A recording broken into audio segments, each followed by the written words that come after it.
Coming up on a couple days here, the 10th anniversary of Hurricane Katrina, LSU and Baton Rouge played a vital role in relief efforts and refugees coming to Baton Rouge, and you were athletic director at that time.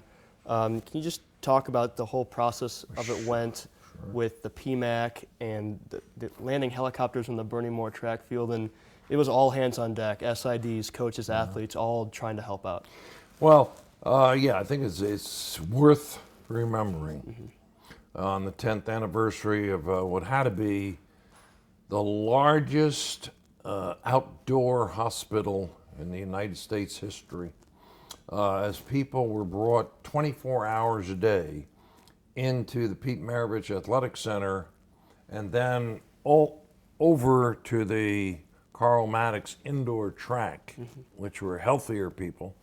But where were the doctors, you see? And of course it just happened, and many of the doctors were trying to get out of New Orleans. And I got to credit Jack Marucci and the training staff, coaches that went over there. Glenn Davis holding up 2 bags, a picture of him, of IV. And I got to congratulate Les Miles on this. This was his first year. He had a great team. Without the hurricane, he would have won all 14 games. But the hurricane, the mother of all distractions, where you didn't know where 7 of the players didn't know where their parents were. And lots was done through security. Less is hard to practice as those large helicopters hovered over the practice field, and he could barely talk. He did a great job. He showed profiles of courage, natural, grace, under a great deal of pressure. And I've said this many times, and Les, of course, doesn't want to hear it anymore. But the truth is, he did a great job.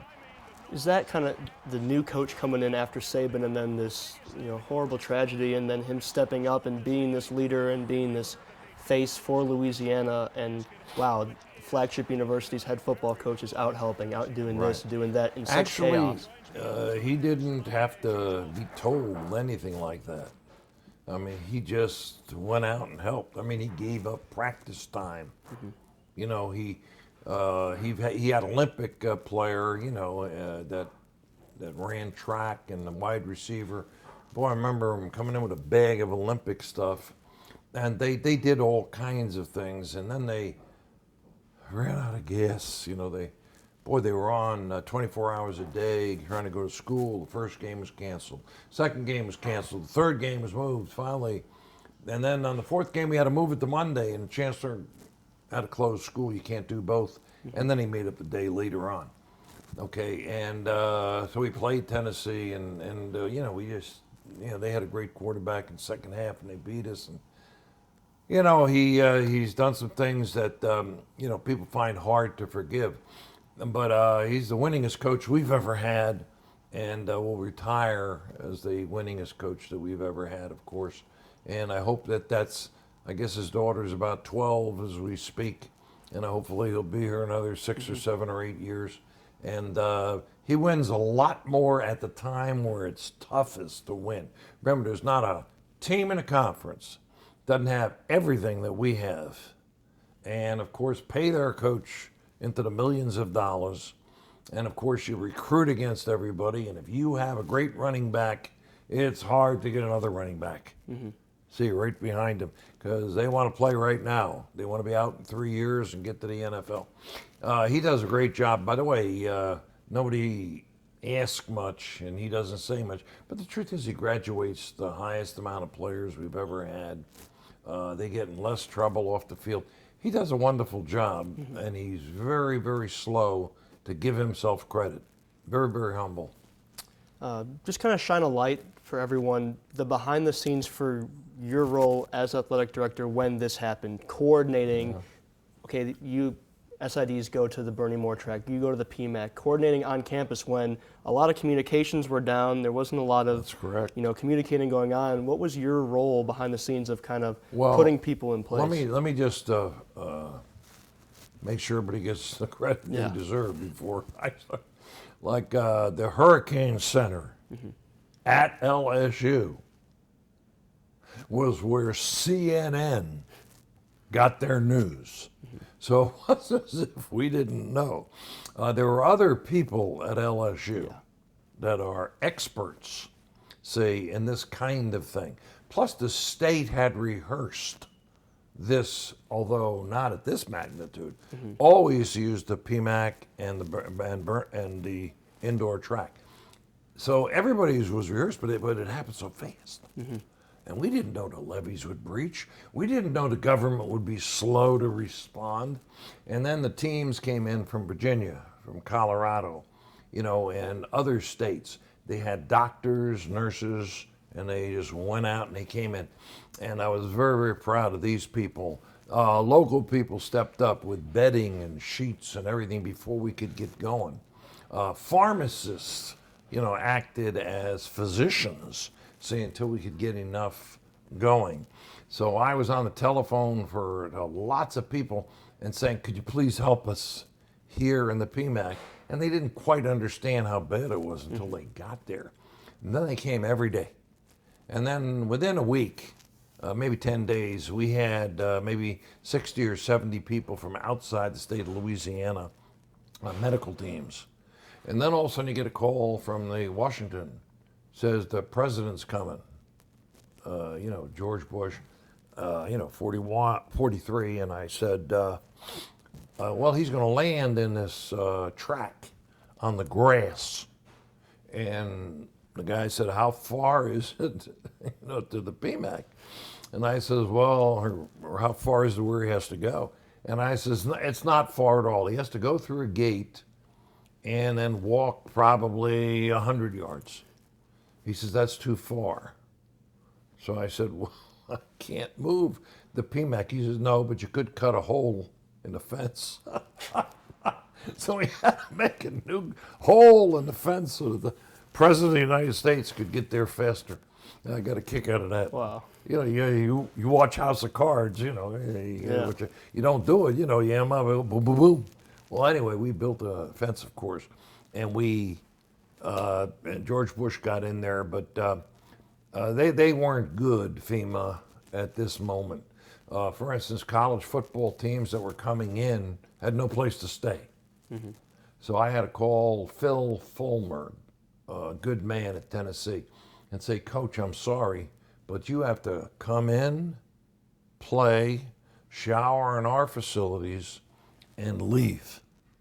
And he said, because of the hurricane, he said, Coach, come on, we all did that in high school. That's not a problem. You see, now he was big about it. But some weren't so big. And they wanted to know about Lafayette, or where can I go, And it really killed us during a football season. So Les won 9 of the games, but he played all 9 in a row, which is illegal. And we had to get special permission. And of course, playing 9 games without a break, you lose a lot of players. Well, just about in the 10th game when we go to the SEC playoffs, we don't have all the players. And we get beat by a very good Georgia team.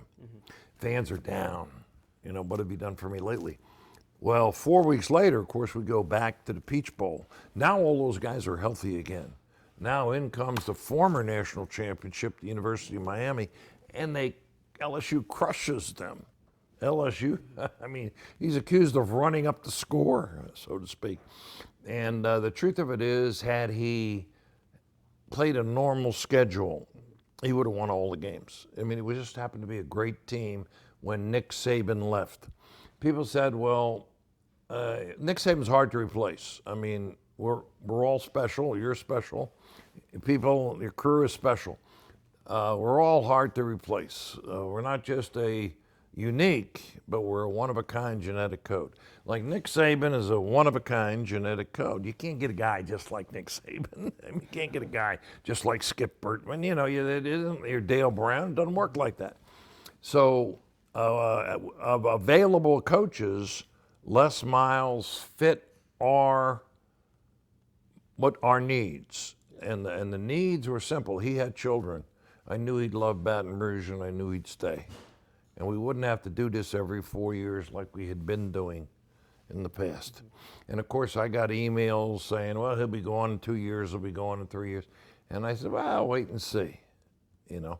And the truth is, when Saban's players had gone, he still has great players. And as long as he recruits and is on an even scale with athletes, less, of course, will compete with the best of them.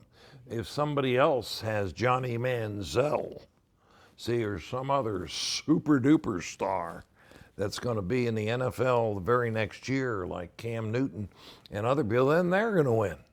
Okay? But when we get that guy, we'll get our share of wins. So we've had one national championship and a couple SEC titles. And hopefully, we'll get there again, because no longer is 9 wins enough. Yeah. What have you done for me lately? Yeah, that's right. We're going to have to win 13 or 14 games with this new playoff. Do you think that 2005 team, with everything that went on, is almost overlooked as their role as, wow, okay, they only won, 9 or 10 games, but look at what they went through to win those games. That's correct. Actually, they were 11-2, and it's a wonderful thing, that they were able to do what they did. But people did not equate them with the 2006 New Orleans Saints. The Saints, of course, were out of town and missed them for a year. And then they came back and won the national championship, or in their case, the Super Bowl. And everybody went bananas. I think that, and the Saints get a lot of credit, and it's good that athletic teams can do that. Okay, it's not more important than academics, but that's something that they can do. On the other hand, we did similar stuff right in the heat, right in the middle. I mean, right at the beginning. That's continually overlooked by people here in Baton Rouge that weren't in Lake Charles with Rita, nor were they in New Orleans with Katrina. We had some high winds. That's it. Okay, we were lucky. Okay, but in Lake Charles, they got smashed. And on the Mississippi coast with Katrina, they were smashed. And it's an event that I'm proud to say Les Miles did great. I'm proud to say my daughter had a big part in raising money and doing so many things for Katrina people. And remember, it was the largest triage and outdoor hospital in the history of the United States. And it was right here at LSU. I'm very proud of everything that LSU, not me, LSU was able to do. Last question in the subject. The Saints, after Hurricane Katrina had nowhere to play, they came and played games in Tiger Stadium. Right. What was that like for you, having to go, talk to the NFL and get the Saints to come to Baton Rouge and moving LSU games as well? It was, right. We were worried about, you play Saturday night, and then you got to get it ready for Sunday afternoon. My God, how the heck can you do that? Well, we found the way to do it. Okay, I found out that Saints fans, God bless them, okay, they're not as neat. I mean, really as neat, meaning, all cans were everywhere. We don't sell beer, of course. Yeah. But Sunday they did. Well, beer cans are like a miles from the stadium. There were still beer cans, and but they played well, and that was a tough year for them too. And I must say, the owner, paid us so that we were able to fix the grass. Yeah. From the night before, as well as clean it in a short amount of time. So the Saints owner, still there, he deserves a lot of credit. He helped us at a time we needed help. And we were glad to use our stadium and lots of our people, for his games.